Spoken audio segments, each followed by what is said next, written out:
Hello guys, welcome to career media once again. My name is Gulshan Shah. Friends, as we all know कि MP state की भी round one counselling for 2024 counselling round one counselling की schedule publish हो चुकी है।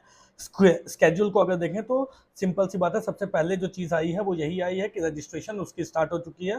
Further schedule कब से choice filling होनी है और अदर डिटेल्स जो है सीट मैट्रिक्स की डिटेल्स या फिर रिजल्ट की डिटेल, चॉइस फिलिंग की डिटेल्स, ये डिटेल्स अभी तक पब्लिश नहीं की गई है।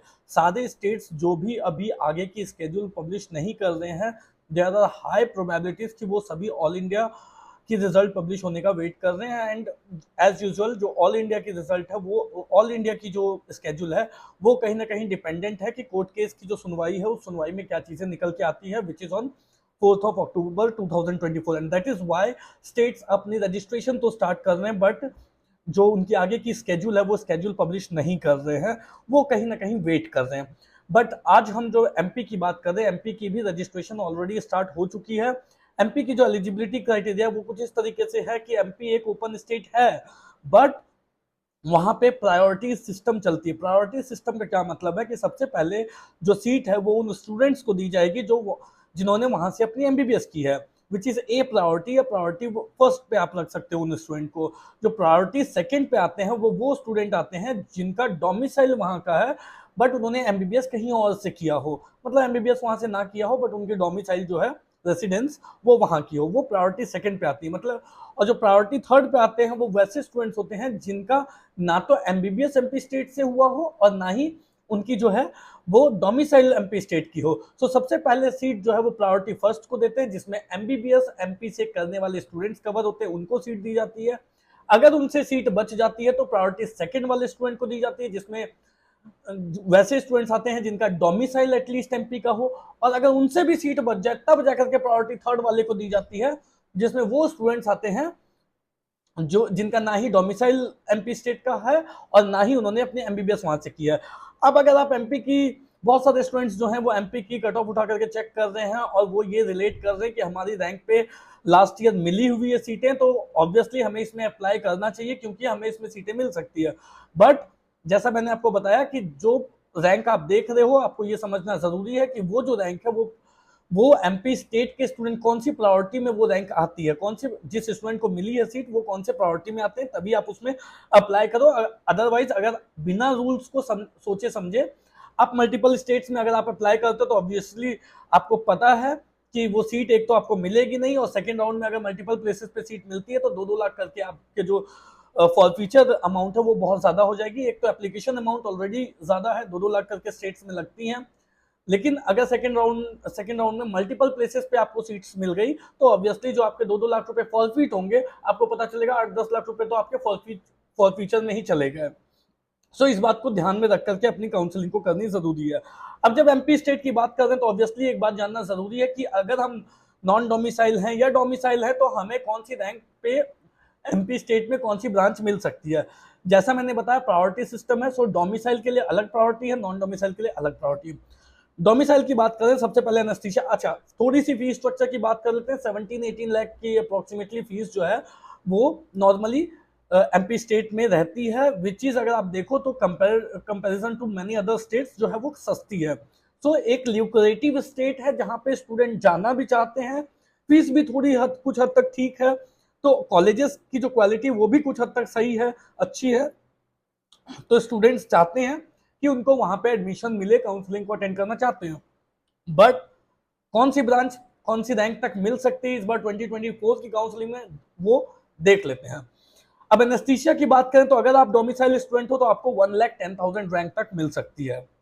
सिमिलरली अगर आप नॉन डोमिसाइल स्टूडेंट हो तो आपको 81,000 रैंक तक एनेस्थीसिया मिल सकती है। डर्मेटोलॉजी की बात करें तो डर्मेटोलॉजी डोमिसाइल स्टूडेंट को up to 35,000 all India rank तक मिल सकती है। नॉन डोमिसाइल स्टूडेंट के लिए 17 लाख की जो फीस स्ट्रक्चर वाले जो कॉलेजेस हैं उनमें सीटें ही नहीं बचती है प्रायोरिटी 1 और प्रायोरिटी 2 से, जिस वजह से उनको नहीं मिलती है। इमरजेंसी मेडिसिन अगेन अगर आप डोमिसाइल स्टूडेंट हो तो आपको 1 लाख रैंक तक भी इमरजेंसी मेडिसिन मिल सकती है। बट अगर आप नॉन डोमिसाइल स्टूडेंट हो तो अगेन अपर क्लिनिकल ब्रांच है, जनरली अपर क्लिनिकल की ब्रांच की नॉन डोमिसाइल स्टूडेंट्स के लिए वहां पे सीट ही नहीं बचती है, इसलिए यहाँ पे एनएस लिखा हुआ है, नो सीट अवेलेबल। तो वो सीट ही नहीं बचती है तो नॉन डोमिसाइल वालों को अप्लाई करने का कोई मतलब नहीं बनता। ईएनटी की बात करें तो अप टू 1,10,000 रैंक तक डोमिसाइल स्टूडेंट को ईएनटी मिल जाती है। ईएनटी की सीटें वहां पे नॉन डोमिसाइल स्टूडेंट की भी के लिए भी बच जाती है, तो वो ऑलमोस्ट 98,000 रैंक 99,000 रैंक तक मिल सकती है। जनरल मेडिसिन की बात करें तो जनरल मेडिसिन वहां जो डोमिसाइल स्टूडेंट है या जिन्होंने वहां से अपनी एमबीबीएस की है उनको 26-27,000 रैंक तक मिल सकती है 2024 में। Again general medicine high demanding branch है, तो डोमिसाइल स्टूडेंट से जनरल मेडिसिन की सीट ही नहीं बचती है, इसलिए नॉन डोमिसाइल स्टूडेंट को नहीं मिल पाती है। मगर वहां पे एनआरआई कोटे की सीट्स भी हैं उन कॉलेजेस में। हम जानते हैं प्राइवेट कॉलेजेस में दो तरीके की सीट होती है, एक तो मैनेजमेंट सीट, दूसरी एनआरआई सीट। वहां की जो एनआरआई कोटे की सीट है उसकी फीस स्ट्रक्चर जो है वो 48 लाख टू 52 लाख 53 लाख 55 लाख तक भी वेरी करती है। तो अगर आप एनआरआई कोटे सीट्स लेना चाहते हैं एमपी में जनरल मेडिसिन की और आप नॉन डोमिसाइल हैं तो आपको 80,000 ऑल इंडिया रैंक तक वहां पे जनरल मेडिसिन मिल सकती है।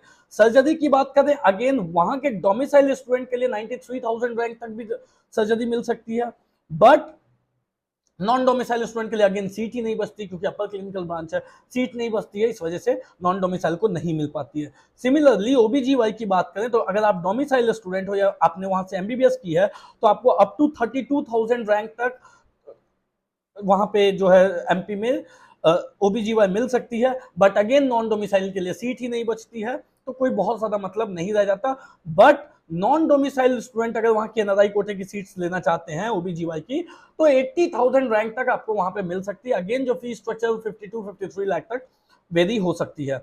ऑप्थल की बात करें तो 2024 में एमपी में up to 90,000 all India rank तक डोमिसाइल स्टूडेंट को सीट मिल सकती है। डोमिसाइल या फिर जिन्होंने वहां से एमबीबीएस की है उनको सीट मिल सकती है। नॉन डोमिसाइल स्टूडेंट के लिए ये क्योंकि लोअर क्लिनिकल ब्रांचेस है तो सीट थोड़ी बचती भी है। 93-94,000 रैंक तक आपको नॉन डोमिसाइल स्टूडेंट को भी यहाँ पे सीट मिल सकती है। ऑर्थो की बात करें तो 62,000 ऑल इंडिया रैंक तक डोमिसाइल स्टूडेंट को सीट मिल सकती है, बट नॉन डोमिसाइल के लिए सीट ही नहीं बचती है। इस वजह से नॉन डोमिसाइल स्टूडेंट 17 लाख की फीस में मैनेजमेंट सीट जो है वो नहीं ले पाते। बट अगर आप वहां पे एनआरआई कोटे की सीट लेना चाहते हो तो 95,000 1 लाख रैंक तक भी आपको मिल सकती है। पीडिया की बात करें तो 44,000 ऑल इंडिया रैंक तक डोमिसाइल स्टूडेंट को सीट मिल सकती है। अगेन अपर क्लिनिकल है तो जो थर्ड प्रायोरिटी होती है जिसमें नॉन डोमिसाइल स्टूडेंट आते हैं उनके लिए सीट ही नहीं बचती। बट अगर आप पीडिया वहां पे एनआरआई कोटे की सीट लेना चाहते हो तो 70,000 ऑल इंडिया रैंक तक आपको वहां पे पीडिया मिल सकती है। सेक्रेटरी की बात करें तो सेक्रेटरी 1 लाख रैंक तक ऑल इंडिया रैंक तक डोमिसाइल स्टूडेंट को एमपी में मिल जाती है। सेक्रेटरी की हो सकता है कुछ एक आध सीटें बच भी जाए, लास्ट ईयर नहीं बची थी इस वजह से थोड़ा कहना मुश्किल हो रहा है। सेक्रेटरी भी बचनी थोड़ी सी मुश्किल हो जाती है, बट सेक्रेटरी भी अगर आपका ऑप्शन है तो आप एमपी के लिए एक बार सोच सकते हो। अप टू 1 लाख रैंक तक आप जरूर एक बार सोच सकते हो।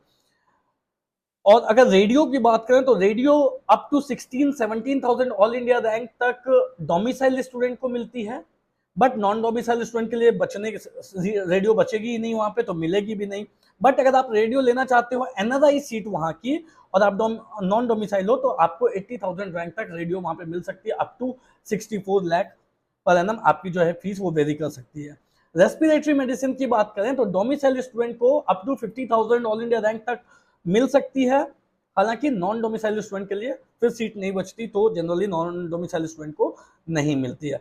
अब इससे एक चीज जो निकल के आती है कि एमपी में किसको अप्लाई करना चाहिए। अगर आपका डोमिसाइल एमपी का नहीं है और आपने एमबीबीएस भी एमपी से नहीं किया है तो आपके लिए जो लोअर क्लिनिकल ब्रांचेस है ईएनटी, ऑप्थल, एनेस्थीसिया, साइकेट्री, इन चारों ब्रांचेस के लिए आप वहां पे ट्राई कर सकते हो। अप टू 1 लाख रैंक तक भी वो मिल सकती है, कोई बड़ी बात नहीं है, इसके लिए आप अप्लाई कर सकते हो। बट अगर इनके अलावा आप अपर क्लिनिकल ब्रांचेस देख रहे हो, radio, derma, medicine, pedia, surgery, ortho, respiratory medicine, emergency medicine, तो इनमें जो है वो नॉन डोमिसाइल को तो फायदा होता हुआ नहीं दिखाई देगा, बट डोमिसाइल के लिए बहुत ही अच्छा मौका रहेगा वहां पे।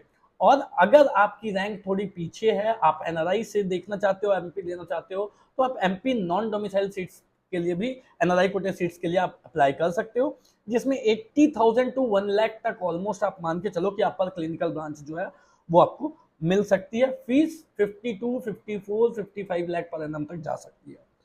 सो गाइस, कोई डाउट हो, क्वेरी हो तो दिए गए नंबर पे कॉल कर सकते हैं। एट द सेम टाइम जो चॉइस फिलिंग है वो अभी तक स्टार्ट नहीं हुई है किसी भी स्टेट की, या ऑल इंडिया की या डीएनबी की। चॉइस फिलिंग आप करियर मीडिया की ऑफिशियल वेबसाइट www.careermedia.ai से ले सकते हो, उस पर आप अपलोड कर दी जाएगी। That's all for today guys, thank you so much, have a nice day.